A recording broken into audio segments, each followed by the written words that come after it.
Wow, welcome to the Daily Dose of Dopamine. I'm Susan, that's Robert. Here we are. Yeah, yeah. You said wow.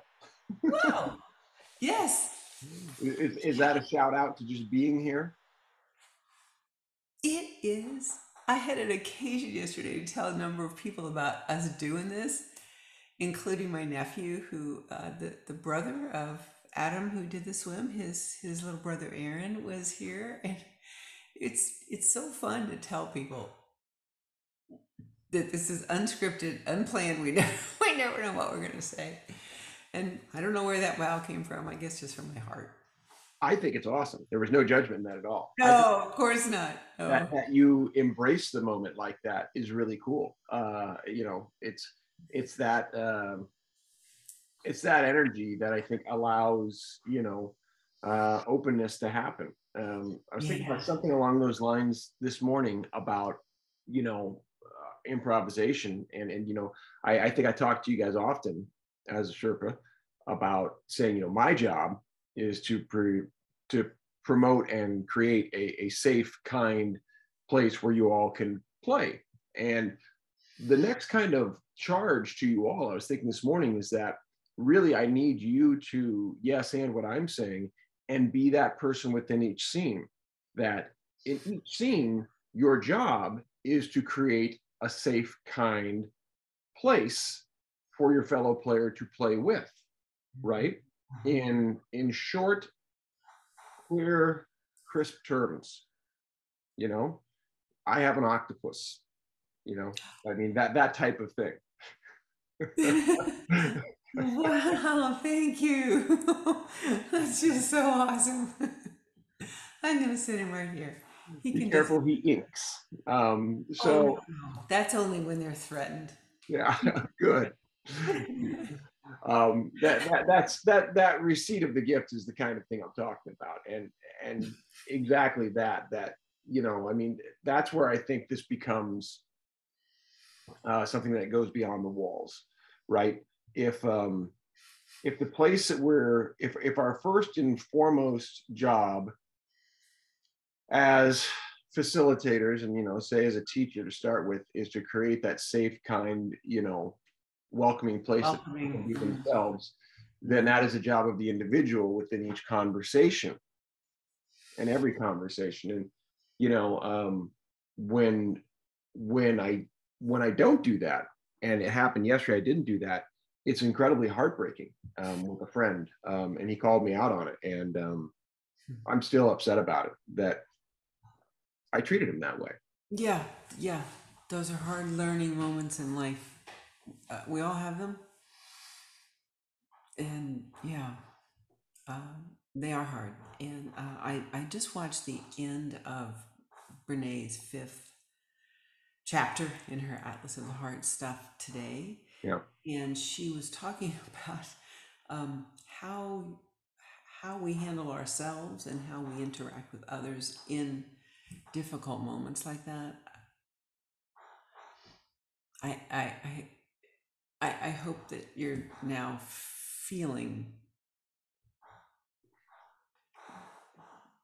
what you need to be feeling, connected with him Yeah. or having referenced it or Yeah. Well, I mean, he did his part first and foremost, and I applauded him for that. And then I've still had to work out my parts. And I still am. And and you that's still okay. are. Yes, yes. I mean, I've certainly made my amends, and I don't want to make it too big of a deal for him because I Sure, recognize sure. it's about me at this point. He's accepted, he's moved on, and it's like, yeah, but I'm the one who felt and feels out of integrity and goes through everything, because of that. So yeah, this is the value, part and parcel of working through so much of Bernie's work, because it does exactly what you're talking about, right? Very carefully refined bits of the uh, human nature, the how we react, where things come from, how we handle it. Yeah, yeah. I wonder, because where I go to sometimes with this is okay, my insecurity is how big can we actually make this? And I don't mean from any sort of like dominance or whatever, but I mean because it is my outward stated goal to make this a sustainable company that allows me to do this without fear. Which means yes, the pay it forward model works, and that there's stuff coming in, that it matters enough to people to do that. So sometimes, you give a litmus test, and I put it up against the biggest. And right now, the biggest would probably be that horrible shooting in Texas. And, say, how, if at all, could this work affect positively that conversation? And I see the opportunity for it. I also see the tremendous run up it would take to get people to buy in. Some people, the right people. But maybe the right people are, in fact, the people who are being quiet. I don't know. Well, there's a lot of conversation about that right now, that people are sort of, oh, not again, and feeling a kind of helplessness. And of course, we don't have any answers except to live with integrity and be the best we can be and do the things that make sense to us to do. We see the same people saying the same things, and I think that's the part that sickens me, is when we're caught in the loop. And it makes me think that it makes me, what I really don't want to be, a little cynical. It takes me from hopeful to cynical. And I'm probably doubled down on this because I just finished the Carlin documentary, and watching his life journey was incredible and difficult, because at the end of his life, he, for all purposes, he became a bit of a nihilist. And whether that was actually a bit, I mean, he was outwardly cheering for mankind's destruction of him and herself, without blinking. And as he said, that if he was going to commit to it, that's how he was going to do. That was, and yet, there were enough people poking him, going, you're doing this for a reason, right? That guy is still there. And they leave that there without ever saying, in his own words, whether he was, right? But this is the kind of thing that makes me feel like that part of him is right, when we're stuck on stupid. Of course it does. Of course it does. And the other thing, it's important to give yourself grace to remember this. With this kind of in the moment grief and penetration into our soul about humanity, it's not really a surprise when we're not at our best, and we say things in a way. I did it last week with my husband. I just, something hit me the wrong way, and my reaction was way more an influence of all the other stuff weighing down on me than the actual, moment. And he had a similar thing happen, not with me, but with someone else. And he's struggling, he's grieving over, something he said. I can't prove it, I can't take it to the bank, but it just feels to me like we are, it's a holistic thing going on here, right? So personal issues, worldwide issues, whatever. We're not always our best with that kind of pressure and tension.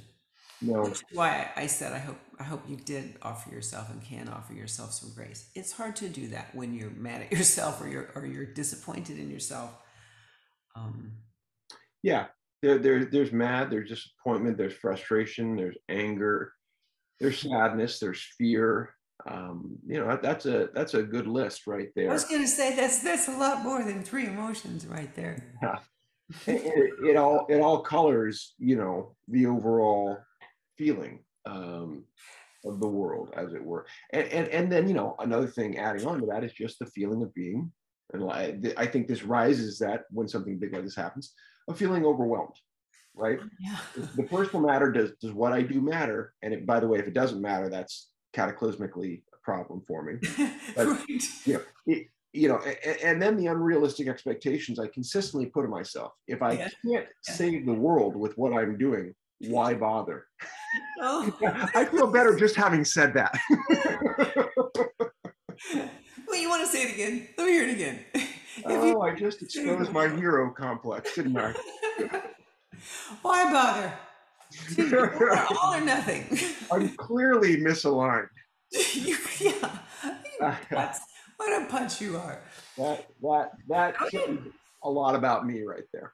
I'm going to tell you a very weird analogy to this. I would not have imagined I would have been saying this, but one of our fellow players that we've met in our Zoom classes and I were talking about a very weird symptom, physical thing that she has. And I said, oh my gosh, me too. And I described it's very weird.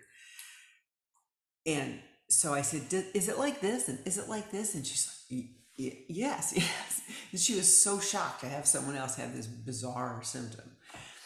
And this morning, I I felt it again. I don't know if it's related to Parkinson's or not. Probably isn't. It's just a sensation above and below the skin. And here's what I want to say to you. This is so weird and interesting. So it started, my leg just started bothering me, and I felt myself loving it. I felt myself like just giving it this tender attention. And then I thought of this other woman and her reaction, and she said this a number of times, was something like, I don't understand it. I don't know what, I don't know what it is. I don't know what to do with it. It feels like, and sometimes I could describe it as a little bug crawling underneath my skin. That's pretty weird. It feels like sometimes, this is the one she really resonated with, I want to get out of my skin. Like there's all this activity inside my skin, and I want to like zip it off and get rid of it, and just ugh.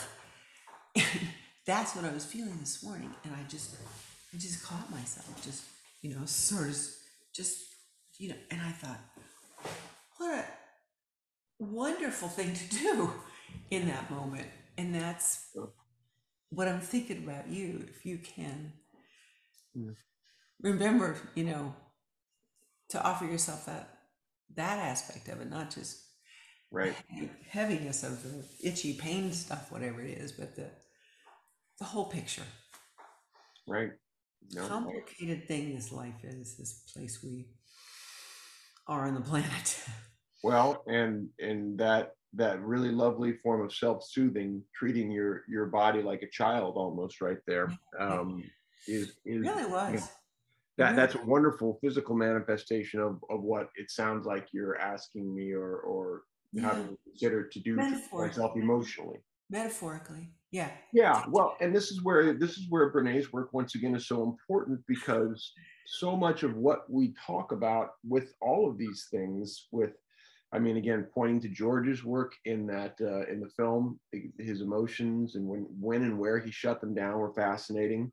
To every one of these shootings and the shooter profile and the lack of emotion, the force of isolation that individuals feel in that place.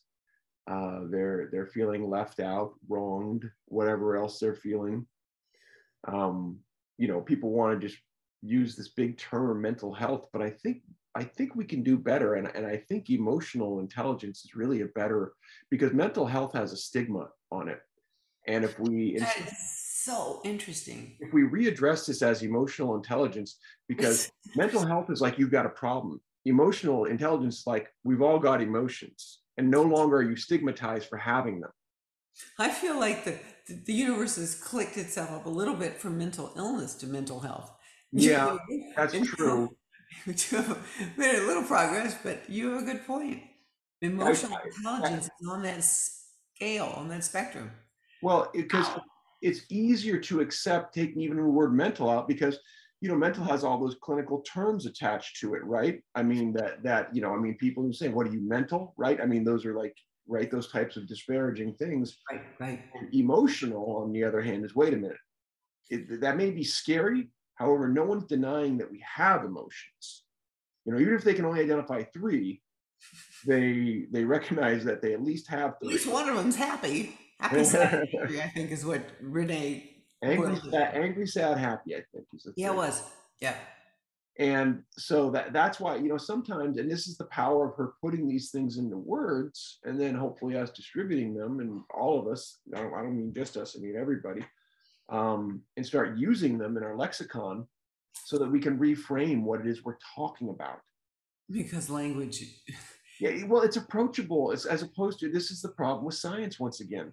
When things become clinical and scientific, we are separated from that. It's like, ooh, that's the white lab coat syndrome, like you talked about. Oh Yeah. no, I'm being judged. I'm being, Yeah. put into a box, or being fed a pill, or shot something, or given a surgery. It's like, how about not that?